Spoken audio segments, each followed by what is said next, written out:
How we doing, team? Welcome back to the Minecraft Initium series. Trifunctional here. I hope you're having an awesome day. I sure am having an awesome day myself. I've been doing a whole lot of trading with my villagers today, and I have some excellent news. So I have found some really good enchanted book trades. Uh, I don't know if they're good as far as the amount of emeralds that you spend on them, but I'm just excited that I have these trades available for me. So let's go ahead and take a look here. I believe this guy is my looting 3. Yes. Yep, and so that's what we spent like an entire episode trying to get levels so that we could get uh, our sword enchanted with looting 3. Now we're going to be able to just trade once we get enough emeralds. I only have 31 right now. I believe it's like 42 or something that it costs. Yeah, once we get up to 42, we'll go ahead and we'll grab that looting 3. We'll place it on our sword, and then we'll be able to go into the nether and kill some wither skeletons and get ourselves some uh, wither skulls so that we can continue our quest for the beacon. Now this guy, I believe, is my infinity. Yep. And so now if we ever need to craft another bow, we're going to be able to have infinity available at our fingertips. We're not going to have to worry about getting lucky with getting infinity enchanted on our bow again. Now this guy also has smite 4, but I don't care about that really. This guy, he has luck of the C3, which isn't bad. And, oh yeah, this is my feather falling guy. So, yes, this will be good for any boots that we need. If we end up losing our current boots, we'll be able to get feather falling 4 again from this guy. So, lots of good trades that we found here. Now, the other thing that I wanted to bring up is I was taking a look. Oops, did not mean to shoot that dirt. But I killed that dirt good. Anyways, up here, let's go ahead and take a look. We have far too many villagers waiting to be sorted for trading. And look at the mess up here. There are just tons of villagers just hanging out up on this field. So that's what we're going to tackle next. We're going to go ahead and clear out this field. And I'm actually going to seclude a couple of farmers, I think, and turn off the breeder for a while, because we are backed up as far as the amount of villagers that we need to sort. So I'm going to go ahead and get started on that, and I'll bring you back in a second.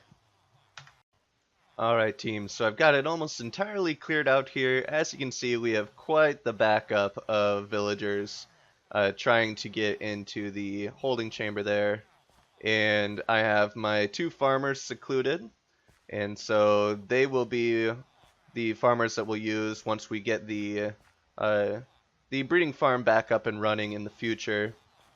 And there's just one stubborn cleric that was hiding in the corner over there, but since I started recording, he decided to move out of the corner, so we should be able to get him out of here as well. And there we go. So we've got this cleared out except for our 2 farmers that we wanted to seclude. And so now we're going to go back to the drawing board and kind of adjust this breeding farm a little bit to try to make it so that it doesn't get as clogged up. And so Great White had left a comment suggesting that maybe we make it a little bit smaller so that they have less of an area to wander on, so then they'll be more likely to wander off the edge into the water stream, which I think is a really good idea. And I was also watching Iskal play Season 5 of Hermitcraft, and he did one of these farms, but he alternated every other row with a row of glass panes, and then had water streams underneath. And that way, he had stated that the babies will fall through the glass panes, but the adults won't. So we might try something like that as well. I'm going to go ahead and do a little bit of planning off camera and get a little bit of work done, and I'll bring you back with the progress. Alright team, so we're back. So it's been quite a while actually. I went ahead and I made some changes. I took the outer edge of the dirt off all the way around, And so I went ahead and I took the advice of Great White with this one.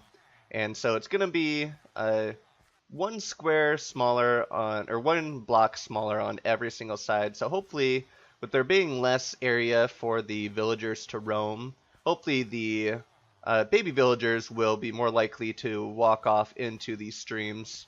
And I'll go ahead and I'll get this finished up as far as these last couple of streams and open up the area into the containment unit as well once we are ready to bring the breeder back online and get these two farmers out and breeding again.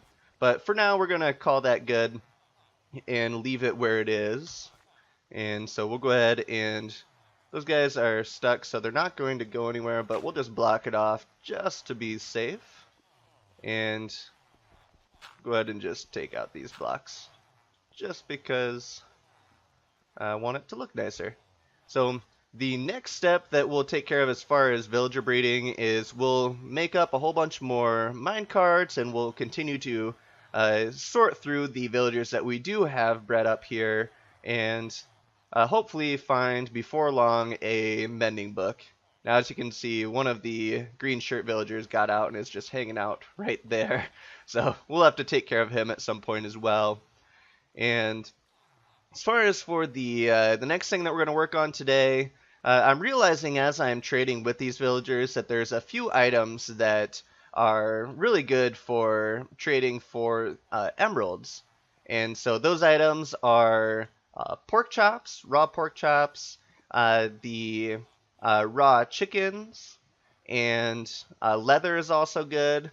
And as far as the food that is best to eat gives you the most food stat, that is the beef. So what we're going to do next is we have our manual farms, our kind of animal-friendly farms where they have space to roam in these pens here. We're going to make a couple of more efficient animal farms to make getting the foodstuffs that we need for trading for emeralds easier. And so I'm going to go ahead and throw a couple of these together. Should be a pretty simple task, and I'll be back and show you what I have. Alright team, so we're back. So I went ahead and I got a little something worked up as far as more efficient farms for cows, chickens, and pigs. As you can see, there are chickens around the area because I was throwing eggs and they were hatching all over the place. I also discovered that it seems that the chickens can fly out with just the one hide. That's why I have the extra dirt up here. It might have been because I was throwing eggs at them that I was actually knocking them out. So I'll go ahead and I'll test that further in the future. Now, as far as this farm here, I went ahead and I followed Mumbo Jumbo's design for an automatic cow farm. I'll post the link for the tutorial. He has 8 micro farms in the tutorial that are pretty interesting. It's worth taking a look at. Now, I purposely broke this one. Normally, in the center block, there would be where I had the center block, there would be a sign instead, and then there would be another block and glass pane across the front so that the babies can get over to this chamber. And that's actually the killing chamber. Once the babies grow up in this chamber, then you hit this button, it spits out lava and they burn, and then the items drop into this chest. You get like cooked beef or steak, and I'm hoping also the leather as well. Now, the reason why I have it blocked off right now is because I only have a few cows in there, and I want to breed them up and get quite a few more to make it even more efficient before I fix it and allow the babies to head over to the other chamber. And the idea with the water is as they bounce up and down, it keeps them separated, so you can just hold down right click and feed them. Right now they don't need any food because I've recently fed them. But now as far as these two over here with the chickens and the pigs, I'm just trying out just having a little box with some water to have them bounce up and down with the hopper and the chest underneath. And the idea being here, I don't really want to kill them with lava because I don't want to... and yes, you see I was just able to feed them pretty easily because I have them bouncing up and down. But the idea is once I get a nice big batch of pigs, I'll just kill them with my sword up here, and then hopefully the raw pork chops will fall into the chest for me. And I'm gonna do the same thing with the chickens that I have up here. Uh, I'm thinking that I'll be able to take out this the soil that I have around here. I don't think that they'll get out. But yeah, I'll just stand up here, I'll feed them seeds. And do I have any seeds on me? No. Let's just grab some seeds real quick to demonstrate. Well, they're still baby chickens, so this won't even work. But anyways, so... Oh, they did get out. So yeah, so I'm going to need to have it be one taller, and then just feed them the seeds, and then they will breed, and then I'll be able to kill them with my sword once I get a good amount in there. Let's knock him down in there, knock him down in there, and then we'll place our dirt back up here so they don't get out. But yeah, so we'll figure out with these guys, see if I can still feed them from this height. We might need to change the chicken farm around a little bit. But yeah, so this will just make it more efficient so that I can get the different animal meats faster. And now while we are in the process of making things more efficient around the farm with the micro farms there, made things hopefully more efficient with the villager breeder, I think next I'm going to tackle trying to make the iron golem farm even more efficient. Now, right now, it is working pretty well. We're getting iron pretty quickly, and let's just take a look at how much iron we have. So, almost 4 stacks. I mean, I've been working around this thing for a while, so it's not super fast. And so I think I've been doing a little bit of research on iron golem farms, and our spawning area is efficient, but it's not as efficient as it could be. If we make it bigger, it will make it so that the golems have more area to spawn in. And I'm thinking if we add another 10 villagers, that'll make it more efficient as well. Because while we're waiting for the iron golem that spawns to get out of the spawn area, there will be another set of 10 villagers to be having the timer going for the next iron golem to spawn. So this is going to be a little bit of a task. This might take me a while, but I'm going to go ahead and see about tackling expanding our spawn area on the iron golem farm. So I'll bring you back in a second with some progress on that. Just a quick progress update, team. So I had the bright idea that I would build this out of ice on this upper layer. And this piece of ice just randomly decided to melt, and it took out my lava that was down there. And so now I have obsidian and cobblestone blocking up our little chute there. So maybe building this out of ice on the upper layer was not the best idea that I've ever had. I don't know why it just randomly melted. It might be the biome I'm in. Maybe I can't build things out of ice in this biome. I don't know. I guess I will see if anything else just randomly melts on me. And also the water cascaded down there, so I'm hoping it didn't mess up any of the redstone I have going on with our trading hall down below. But I'm going to keep on keeping on.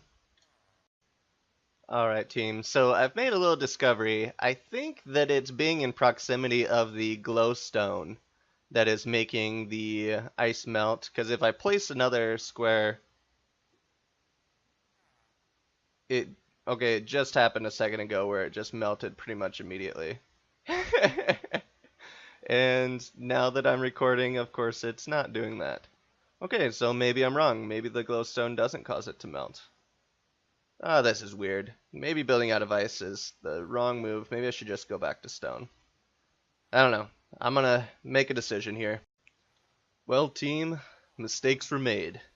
So I was playing around with the water currents, trying to get the water current set up so it was pushing everything into the center hole. And as you can see, I have created this entire 18 by 18 square. I've turned it all into source blocks on accident. So what this means is I have quite the cleanup job in front of me. And I don't really know how to make a 18 by 18 square with the water currents all going to a center cutout like this. So if anybody has any suggestions on how to do that, leave them in the comments. That would be greatly helpful.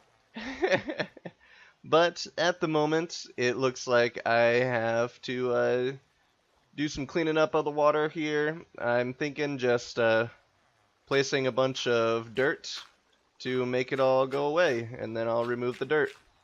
But I'll bring it back in a bit. Alright team, so I got the water all cleaned up, and I think I'm going to leave it there for today. I will figure this out. I might just end up having to go back to the 10 by 10 design. I don't know if the 18 by 18 design is going to work out. I'll figure it out later. I'm just kind of sick of looking at this thing for today. This has taken a really long time, and my computer has turned my room into a furnace. So I'm going to leave it there. This has been how not to improve your iron golem farm with Trifunctional. If you enjoyed the video, make sure to hit that like button. As always, make sure to hit the subscribe button if you haven't yet so you can get the daily videos. And if you have any suggestions on how to improve this iron golem farm, go ahead and leave them in the comment section. I'd truly appreciate it. But I hope that y'all have a great rest of your night, and I will catch you on the flip side.